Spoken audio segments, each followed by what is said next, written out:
Well, welcome to the latest edition of TV on the Net. I'm your host, Tom Vartanian. Today's show brought to you by AmeriQ Credit Union. For every day, for everything, located next to Little Caesars at 3944 Route 281 in Cortland. By Right Angle Creek Farm and Marathon. All natural, pasture-raised Angus beef from our farm to your table. By the Cortland Voice, the exclusive media partner of TV on the Net. For all your local news and sports in Cortland County at no cost to you, check out cortlandvoice.com. And by the Royal Auto Group on Route 281 in Cortland, the home of no hassle, no razzle-dazzle. Check them out at royalautogroup.com. Well, we've made our little trips and ventures into SUNY Cortland, talked to a lot of coaches. Most of them I covered in high school at one point, somewhere along the line. So it's been mostly coaches so far, and of course the athletic director, Mike Ertz, we had on. But we finally get a participant, and it's not a local participant. Yes, I've got a bunch of Homer guys I got to talk to from they're playing lacrosse right now, and a softball pitcher that I need to catch up with at some point. But thought it'd be kind of fun here today. We did Mike DeCenza the other day, and he's the SUNY Cortland women's golf coach, and the little star on the team the last couple of years, I would say at least, is Danielle Bambola, and she's joining us today. So Danielle, welcome. Hi, welcome. Thank you very much.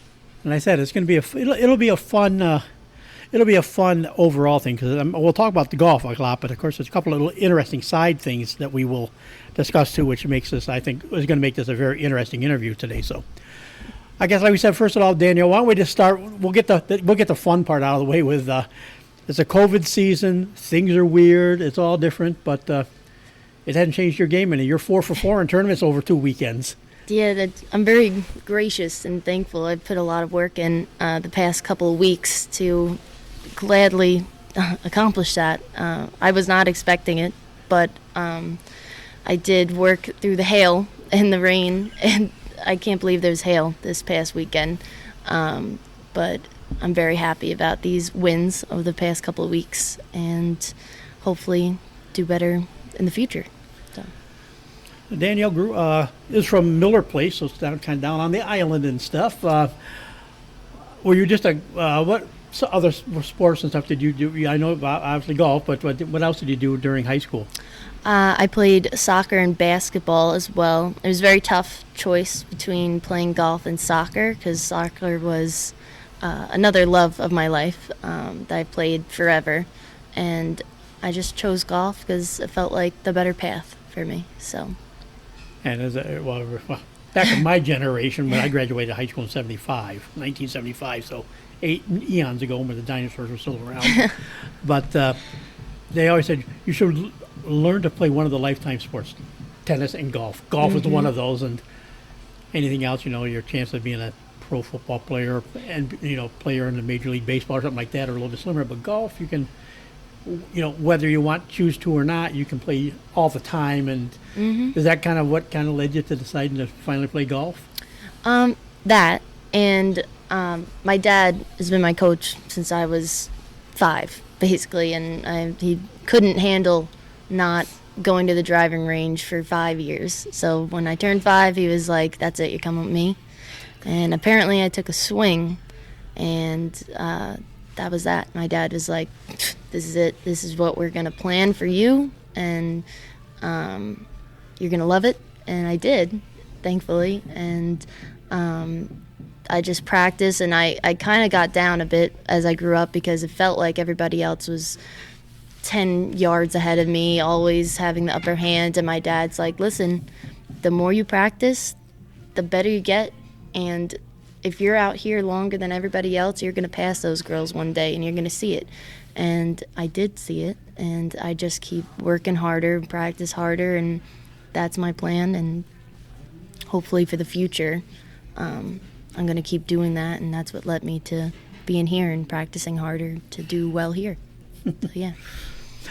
And I know I've talked to kids over my 35 years of covering high school sports mainly, so I got to talk to a lot of kids, and they always, sometimes you saw by the time they got to be a senior in high school, some junior, senior high schools, they didn't want to play that sport that they were really good at all those years, because they were playing it year round.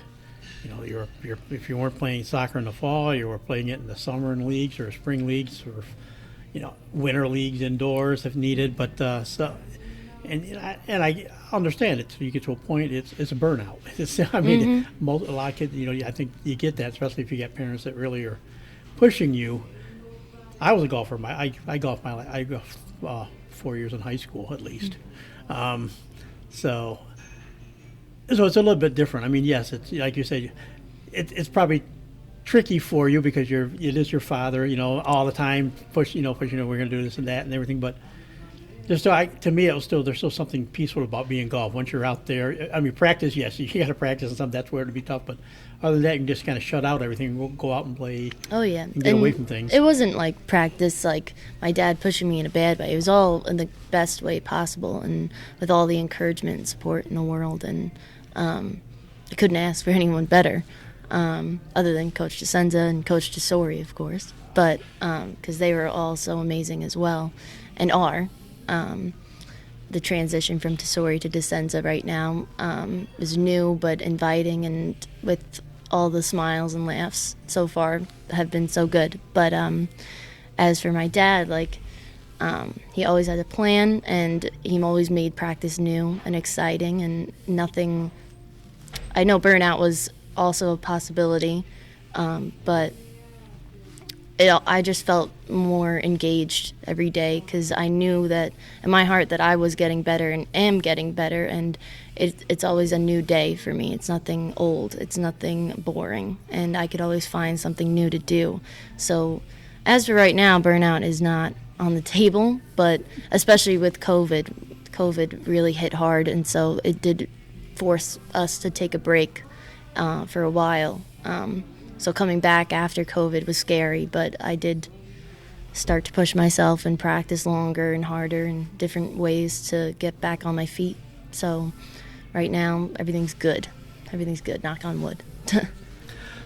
So how were you as a soccer and a basketball player during your high school days? Basketball, I was okay. I was good. I was played JV for 9th and then into 10th, and brought on a little early into 10th to varsity. Played as a 4-5 center. But I was playing girls who were like 6 feet, and I was like, I didn't even know how to approach that. And my dad's like, honestly, just take out their legs and you'll be good to go. So that was my strategy for basketball.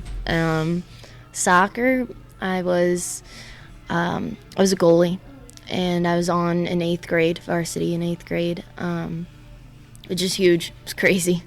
Scary, but again, put in the work, and really great outcome. I was all-state twice, all-state goalie, and I was small school keeper of the year twice as well, which was just insane. Another insane outcome, would not expect, but I had a really great coach, Coach Verizer, and he gave me all the opportunities to do the best I can, and great girls who I played with and still know today in contact. And I wish I could have played both soccer and golf, but at the same time I feel like one would have needed more work than the other, and it would have caused me to maybe take on a downfall. So I'm happy that with my decision of golf and where I've come from too. Yeah. And well, I saw Miller plays. It wasn't a foreign name to me because I did for about 4 or 5 years. I did the state baseball polls. Oh. So I knew of Miller Place, and I knew they were strong in a number of different sports. Yeah. I never really looked at I always looked at all state lists for all the sports, mainly for kids from Section 3, Section 4 areas that we covered up here. So I didn't really pay attention much to those. So I probably saw your name and never even put the 2 and 2 together at one point. Wow, she was good.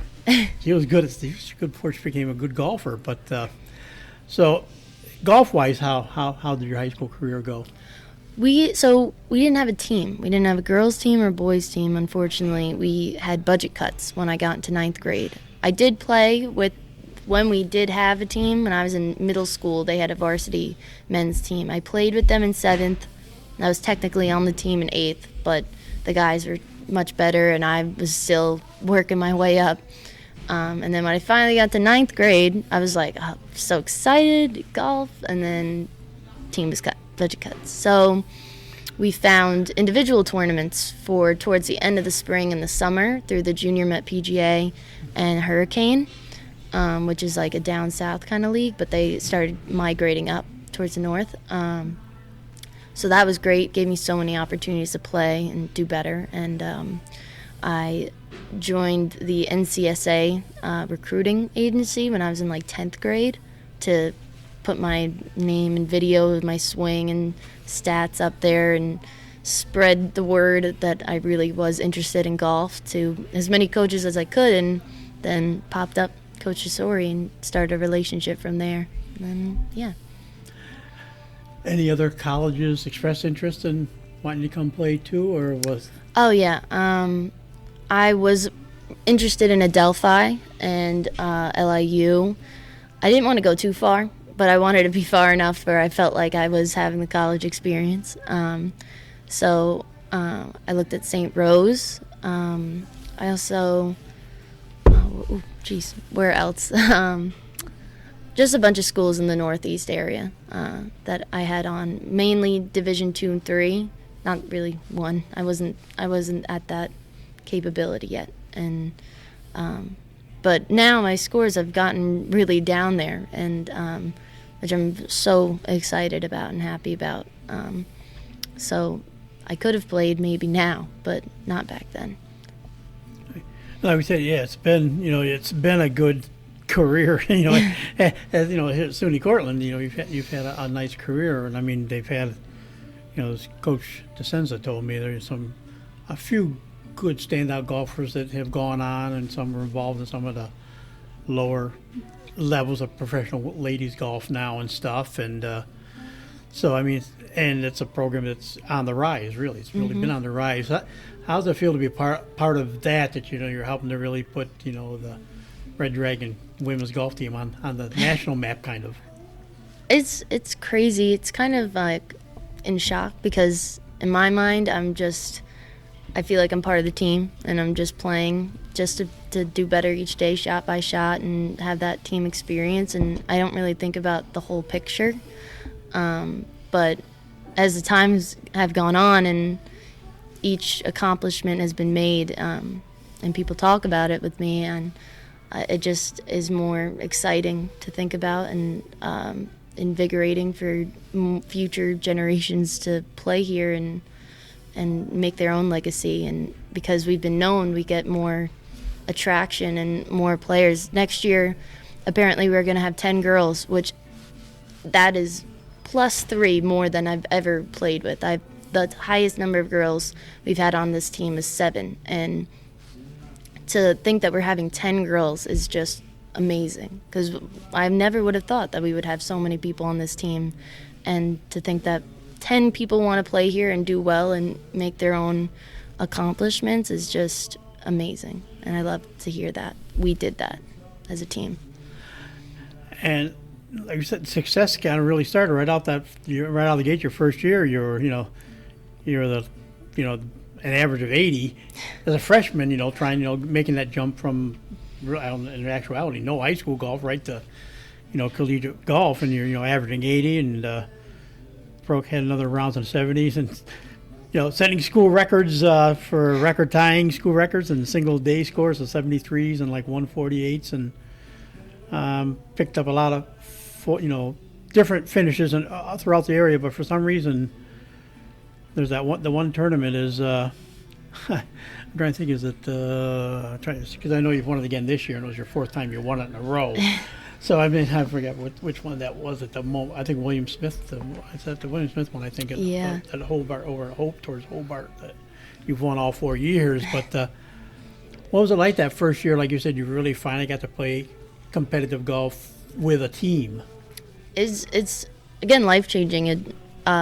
Super nervous, super nerve-wracking. I call it the freshman hurdle, because as time has gone on here, freshmen have come in so nervous, and they've been confused and crazy, like they don't understand, they're not playing to their ability. And I say it's that first few weeks, the first season, the first whatever, it's that hurdle you got to get over, embrace yourself, know that you're putting in the work, and you'll be back before you know it. And I kind of told myself the same thing when I came in. I'm like, all right, I'm going to have these high expectations for myself, but I really just got to take it one shot at a time, and that's how I approached these tournaments. And that tournament, that course is tough, especially. So going into those tournaments, I shot by shot has been my outlook, and where it used to be like score outcome, and sometimes it still is,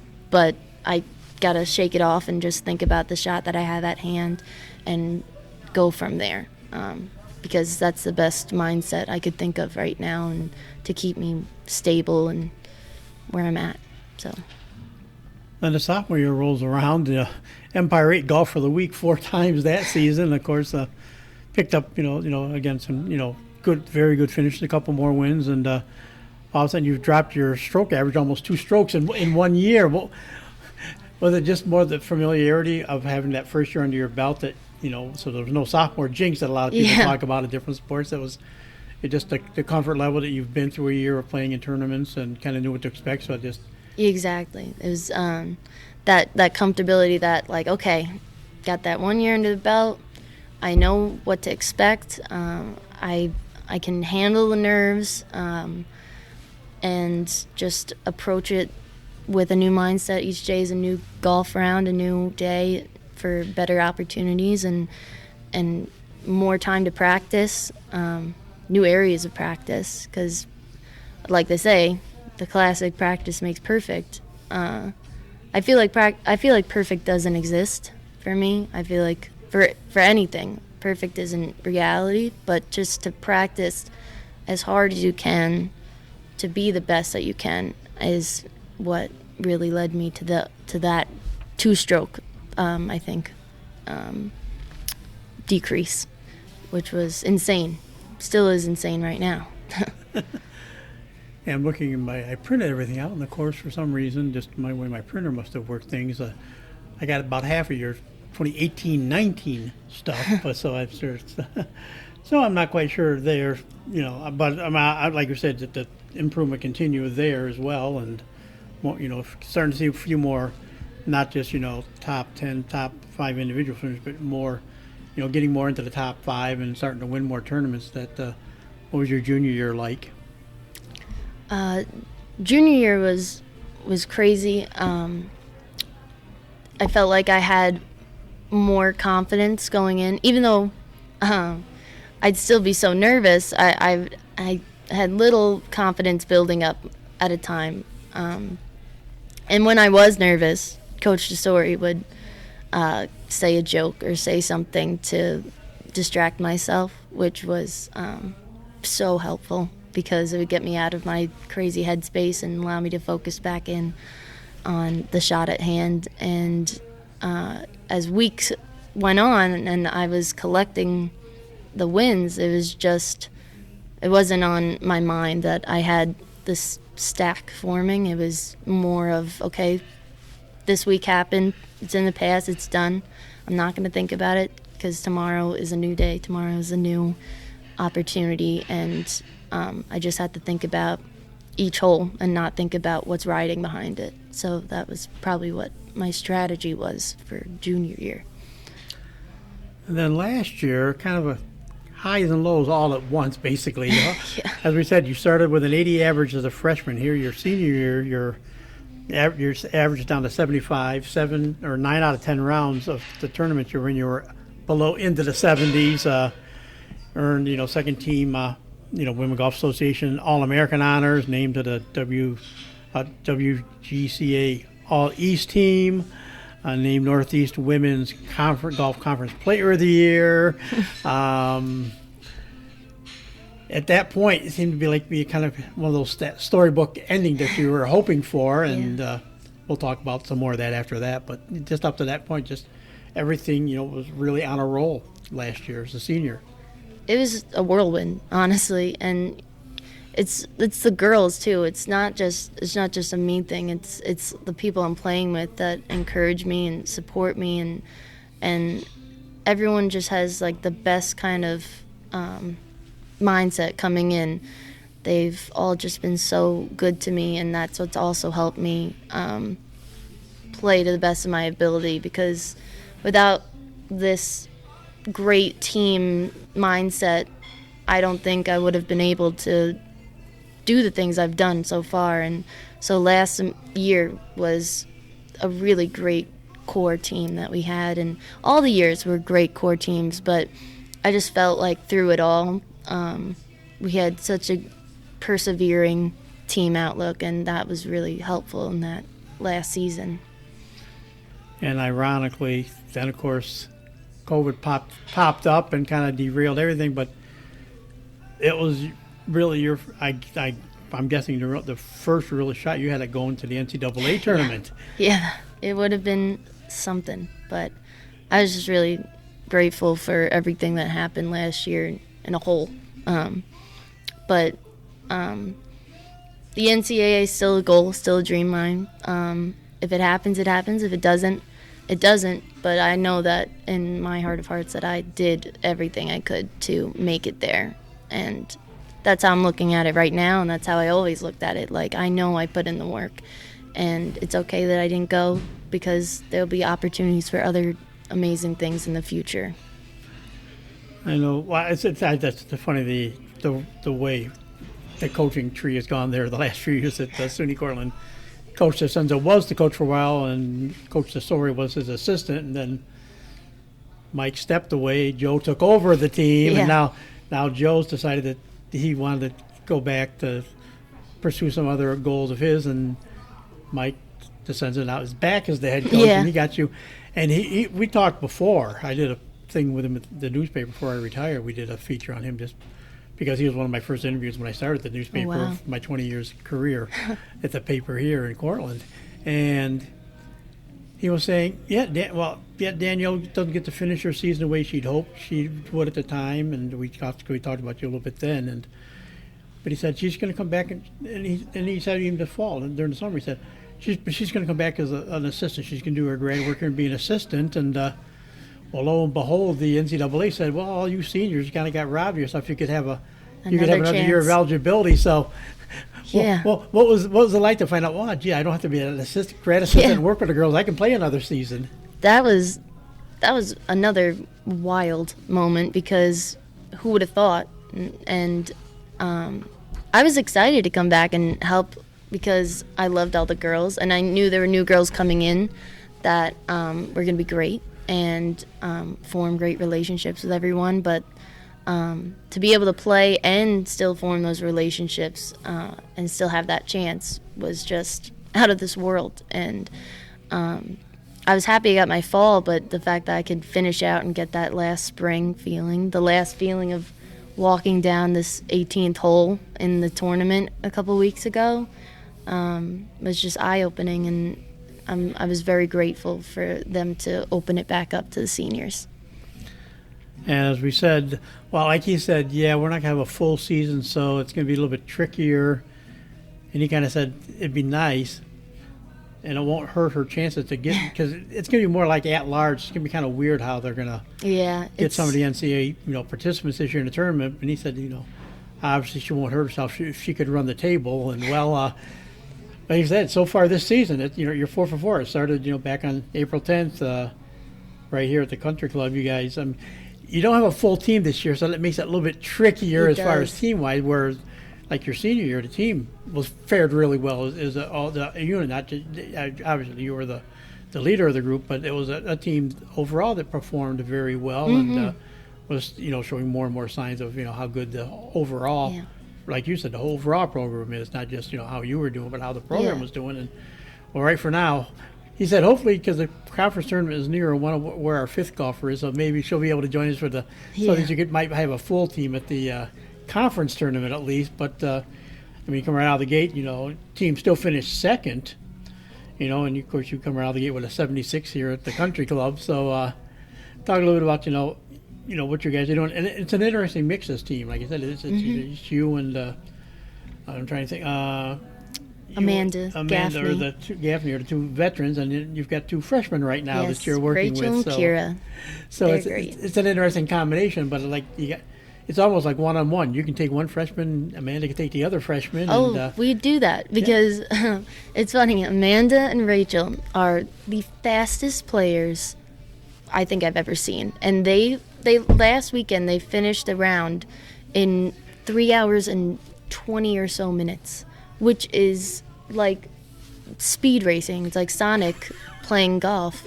And me and Kira are heavy breathing, trying to follow up behind as fast as we can. So that's how we were split off into pairs. But I'm really happy we get to play all together in a group next weekend. It gets a mix of speeds, and we get to have some laughs and have a good time together. So I'm excited. So how was that? Like you said, that first round, the 76th here at the Oh Country yeah, Club. that first round. Thankfully, it was a beautiful day. I don't think I've ever seen high 70s in early April up in Cortland in any season that I've played. And so the weather conditions were so helpful and it just felt more relaxed that first day. Usually I had on the tees, I was super nervous, but that was just because it was the first day tournament and gotta shake it off and then think about the shots at hand. But other than that, it just felt like everything was falling into place. And walking down 18, like I said earlier, I had such a moving on kind of feeling, because I was like, this is the last time I'm ever going to be in a competitive event at Cortland Country Club walking down 18, and that kind of just blew me away as I was walking down. So that was a really emotional period for a second, and then I had to shake it off.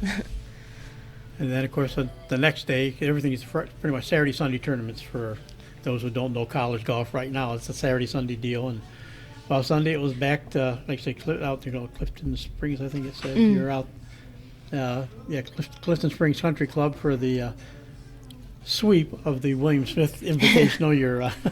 Your fourth win and 4 times out. And the first tournament, I should say, Amanda shot like an 80 and finished 4th. Well, you guys go out there the next day and play the very tough course. You win again, broke 80, shot a 79, and ironically, Amanda tied for 4th again. Yeah, this time it was a tie for 4th, and she shot an 88. But like you say, that course is really a tough course. But another good showing by you two seniors. Listen, I've said it before, I'll say it again. Amanda is an athletic god. She plays not only golf here, but she plays hockey as well, and she's a star on the hockey team. And the fact that she can do both and be amazing at both is just out of this world, and the commitment level is just crazy, and I have so much respect for her, and I love her because she's one of the sweetest people I've ever met. So I'm grateful that I get to play one more time with her, and these freshmen get to look up to her as well in the future. And I'm just so glad we have such a good team. Even though it's a small team right now, it is such a great team.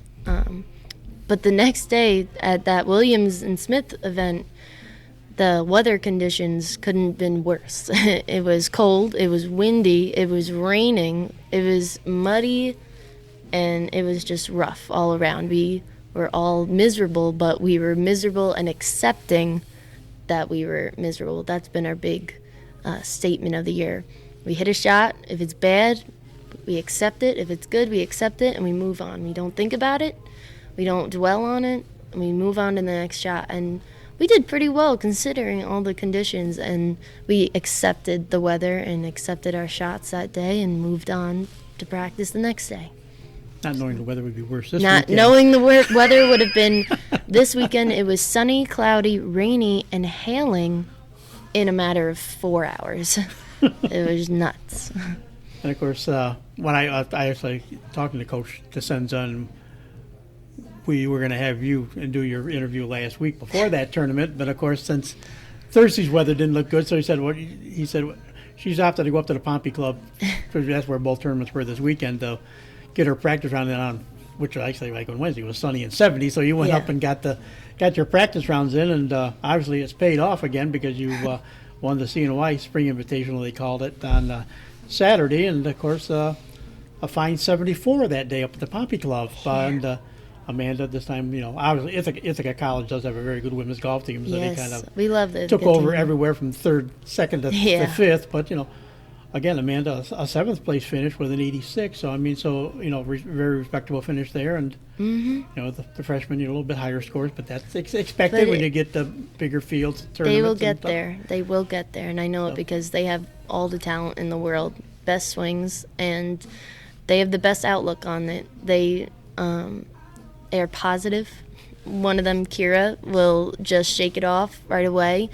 And Rachel has so much potential, and she's working so hard. And I know that they're both going to break through at one point, and they're going to be like, I don't even know what happened last semester, or last week, because I'm great and I'm back now, and I'm going to tell them I told you so. Even no matter where I am, I'm going to say I told you so. And like we said, it's a round of 74, a very good, your best round to date. What was your best round to date with that 74? And Saturday, was it Saturday or Sunday the weather was worse? Sunday was worse. Sunday was worse? Actually, I think, yes, Sunday was worse. Which, of course, obviously, folks, when you hear this, will make you go, oh, come on, how could it have been worse? But again, back to the Pompey Club for the Lemoyne Spring Invitational, the Lemoyne team hosting that. And again, who wins it? Of course, Danielle is the winner with a 72. And Amanda, nice, like I said, Amanda with a sixth place finish, or right just outside the top five with an 85. But some of the worst weather conditions, and you turn around and throw up a 70. Pretty much. I guess I don't know what the par is at there, but that's got to be pretty much right about. It is even par. It says here. Okay. So you play even par golf in a lousy day. I know. I just we met up the day before after Saturday's event. We hit a few balls on the range, focused on a couple of things that we need to approach with the next day with a different outlook, and accepted of weather and the shots at hand, and really took into consideration the things that happened the day before with how long the putts were, and the greens at Pompey are huge. So that was one thing I had to really think about going into the next day, and I think that really helped the what's the word outcome of the tournament. And I was really happy playing, which is great. Usually it's very stressful, and it's always very mindful. You have to think about everything, but it just felt like everything fell into place again, and it was a good day. But the front nine must have been kind of boring. You start out with a birdie, and then you just roll off 8 straight pars. You had 135 on the front side, and just did your things. Then you started out, you ran off a nice string. You also then parred the 10th and 11th holes, and then reality came back from hey, look, 2 bogeys. You're not that good. We're not going to get away with having this much fun. So yeah, those are rough greens. Those are 3-putt nation. But that's my biggest thing. Short game, in my opinion, is the biggest practice that you need to think about when you're playing in events and when you're just trying to be better in general if you're playing golf, because you could hit it off the tee as long and as accurate as you want, but you have to get in that hole in as less shots as you possibly can. And chipping and putting is what I've been really focused on, and that really helped with the second day as well. Even though I had those 3 putts on that last day, I just had to accept it because they were really long, insane greens. So I got to work on my lag putts. That's all I got to focus on for next time. There's always room for improvement, no matter how well you do. So. And of course, next up is it will be this weekend. Will be this weekend as we do stuff. And I'm not sure. I got to figure out where this falls. If it will fall before your tournament or be after next events. But it's the Northeast Women's Golf Conference Championships down in Colony, and as our coach said, you might actually have 5 golfers because it's closer to the one hole. And so you're not only going to go down there with the pressure being the way you've played this year, you're one of the top golfers, period, in the area, but you also got to go down. You guys technically are the defending champs for that tournament and won it in 2019. Yeah. Coach did the math, and it was like before we started this spring season, 591 days since we got up to a T as a team and played in an event. So to be back there another 100 days later, another how many days later, and we have to not think about any of those things. Not that they're not important, but if we have all that stress and nerves riding on our back, thinking about the pressures of what we did in the past and what we're doing now, it's just going to impact how we play during the event and not for the better. So again, like I've been saying, just we have to take it shot by shot and play as casual and as free-spirited, I guess you could say, as we can, because with also thinking about our pre-shot routines and everything, and being on top of it, but we can't have all those things in our head as we play because it won't turn out for the best. I know that in events in the past, thinking about how I've done and what my expectations are from coach to my teammates to parents to family members and friends. Like, it doesn't help when we play and to think about all those other things. So I just have to think about me and the shot at hand, and that's how we got to play. Rachel's got to think about her and the shot at hand, and Amanda's got to think about her and the shot in hand, and Kira and Olivia, because she will be there, and wipe everything else away. That's how we have to approach next week.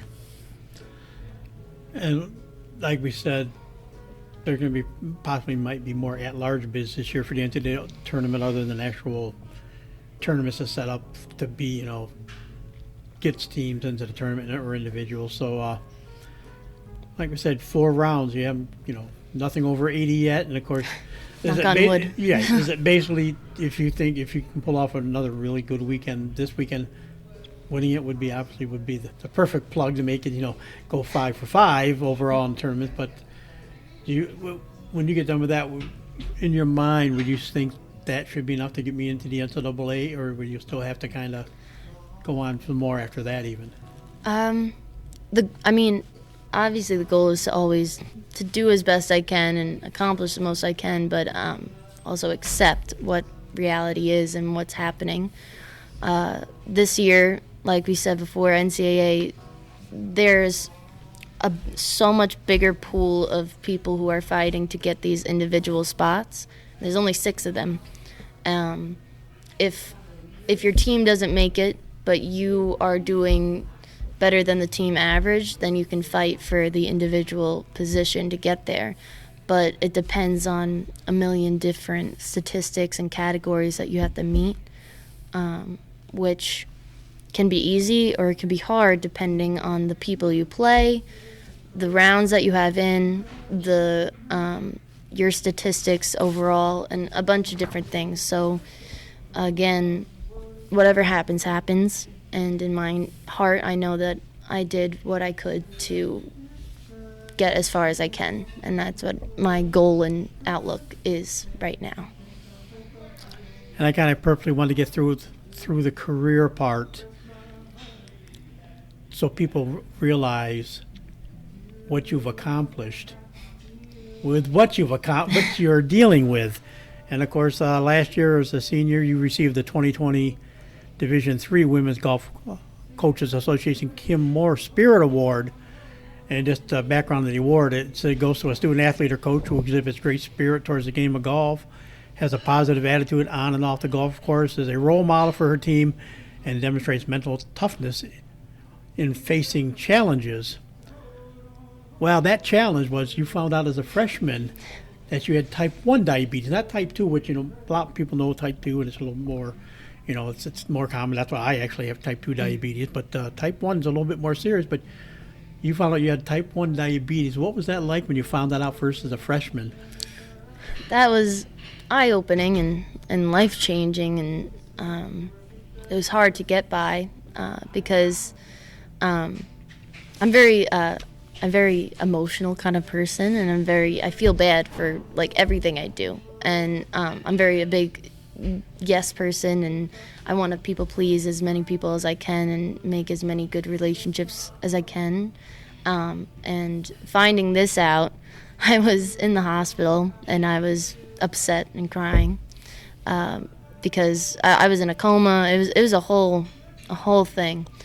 But I looked up at the TV as I was upset, and there was a commercial, and it was, please donate to St. Jude's Children's Hospital for children who have cancer. And I just started crying even harder because I was like, I'm over here crying because I got a disease that I can live with for the rest of my life and still be healthy to the best of my ability. And there's children who have cancer, and so I kind of looked at it in a different way from there.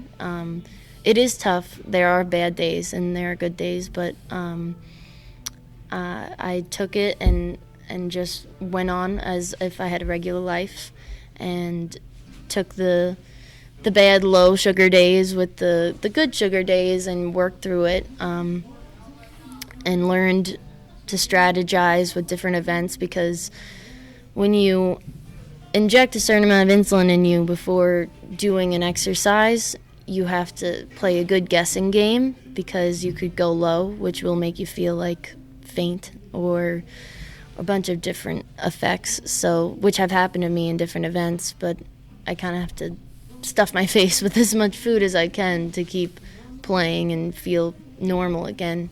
So again, bad but the good, and that's how I've been looking at it since I got diagnosed. I haven't really had a big fall off into really thinking about the bigger picture, and I think that's good, because sometimes that can stop people and make them depressed and make them have a whole bunch of different other problems, but I kind of haven't let it stop me, and I'm not going to let it stop me, even with the crazy days, so that I can still be on my path to go further with golf or teaching or whatever I do. So it's been hard, but it's good. It's good. Which ironically kind of almost falls in line. Your degree is in health education. That was what your major was, and Yeah.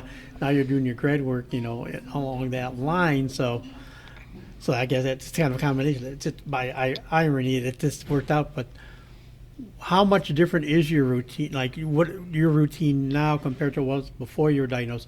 How much difference has your routine had to change as far as managing this and still playing competitive golf? It's changed, I guess you could say, dramatically. I carry so much food. I used to carry my clubs, but now I have to push on a push cart, because I carry just so much extra things to make sure that, like, if God forbid something happened on the course, I have to be prepared with food, rapid sugar, an emergency pen that has sugar in it, that if I passed out, someone has to know how to use it. I have this Dexcom, which is on my arm, which is a continuous glucose monitor, which tells you your blood sugars at all times, and it can be shared through another app with 5 other people who will know your blood sugars at all times. So I'll get texts from my cousins who will send a funny little video or something as to if I'm going low, someone's falling down the stairs in the video, just to make my day a little better. So preparing for events, like I said, with the insulin before you eat something, you got to think about, like, should I inject a little bit less today because I'm going to be out on the course all day, walking, climbing, hitting for hours, or do I do a regular amount and see what happens? Because you don't want to be too high, but you really don't want to be low, because that will affect you for an hour or two or the rest of your day, and then you have to climb back up and down. It's a real roller coaster compared to how it used to be. So what was it like last year when you found out you won this award, and what it stands for? What was it like to find out you were the award winner for that? It was because I was thinking it was something like within the region of the conference at first, but then it really hit me when it was one person in the nation, in the division. I was shocked and blown away and just so appreciative that people looked at me with this kind of respect and view of a person, and I was just so grateful for all the relationships I've made, and even just playing with random girls on different teams that I probably won't see again, and having an impact with them is really speechless.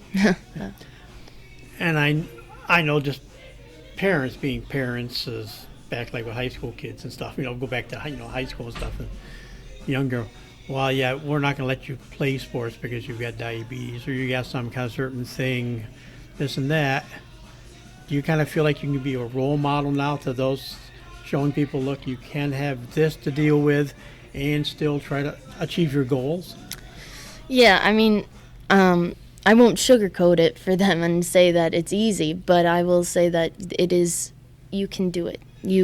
If you put your mind to it, and if you really try to make your life as good as it can be, and try to eat the foods that you can, and because you can't eat everything, but it has to be in moderation, and just make sure that you are really mindful of how much you're injecting, and you're staying on top of your doctor's appointments, because those can get out of hand, because you're going to see probably a doctor every 2 to 3 months, whereas regular people will see them maybe once a year.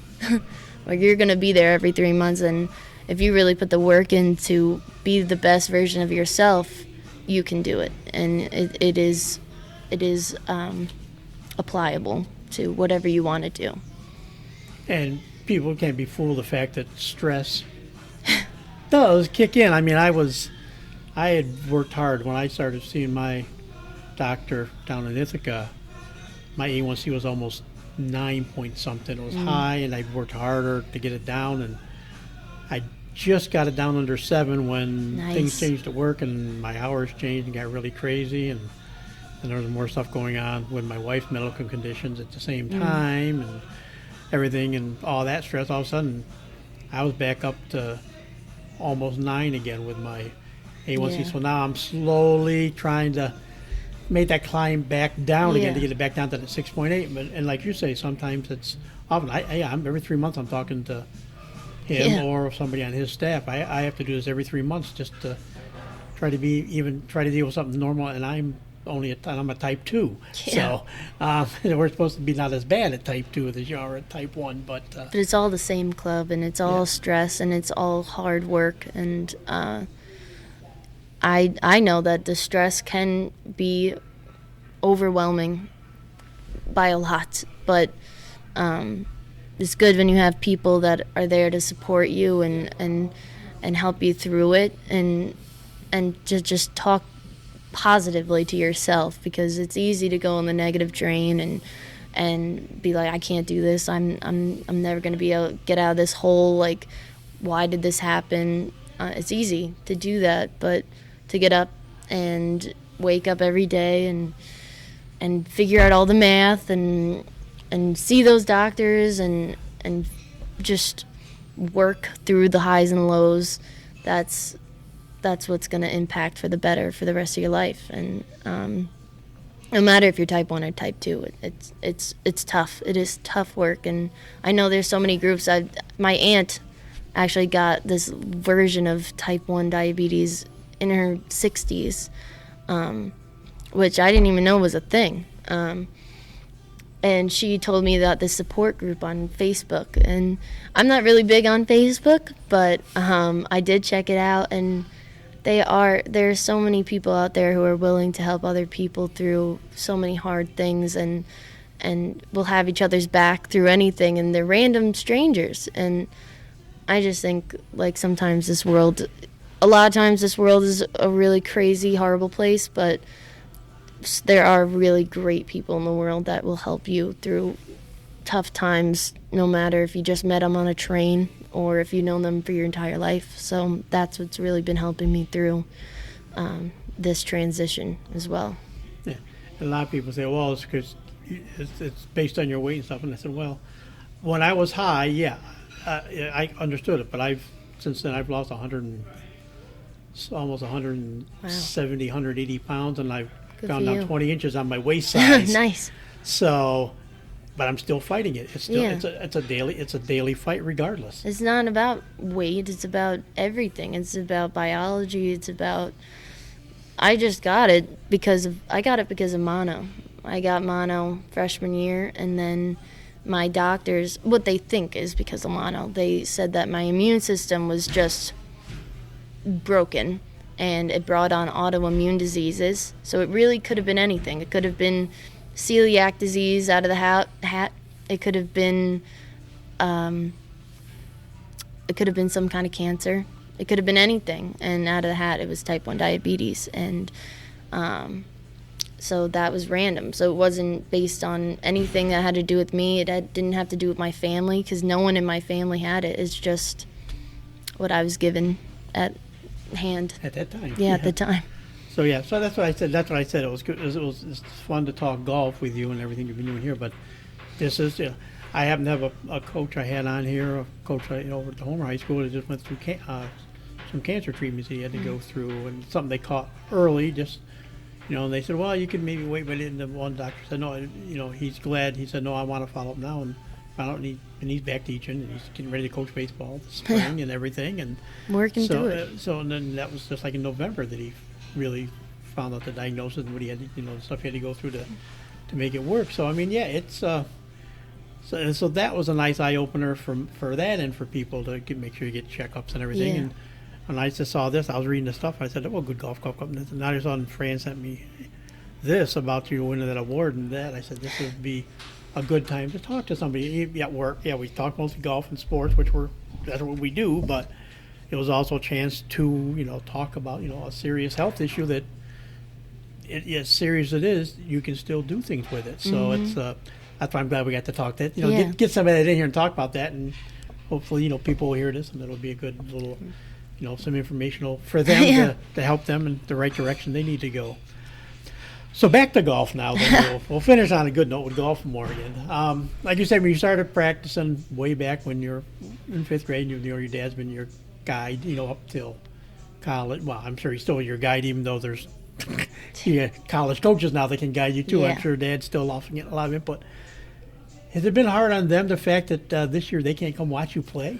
Yeah, they really want to come up. They've been dying to, because it's my last time. It's the last opportunity, but they are very understanding of the conditions of which we have to live in, and the reality has to sit in. And it's hard, but they are supporting me through the phone, supporting me every day. My dad likes to call me every single day to see how I'm doing, see how practice is going, and my mom likes updates too. Of course. They're on top of me, very so supportive, and I'm just so grateful for them, because I know that there are a lot of people that don't have that, and I'm very lucky. I'm so thankful for their love and support during these times.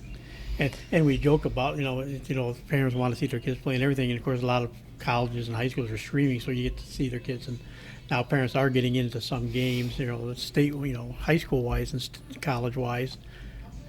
But you would think social distancing in golf shouldn't be a big problem, because they're not going to be anywhere near you on the golf course, because they can't really allow that anyway. So it is kind of funny. Of all things, golf, you're not able to.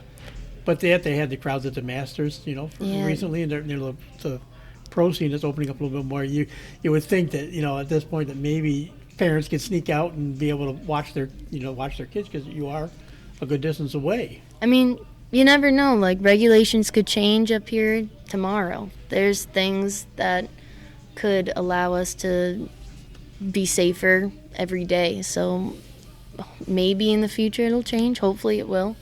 But for now, we just got to accept, like golf, like our shots, we just got to accept and understand what is going on, and deal with it, and just be happy and grateful that we're even able to play, which could have been out of the question, but it's not, and I'm grateful, and just see what happens from here.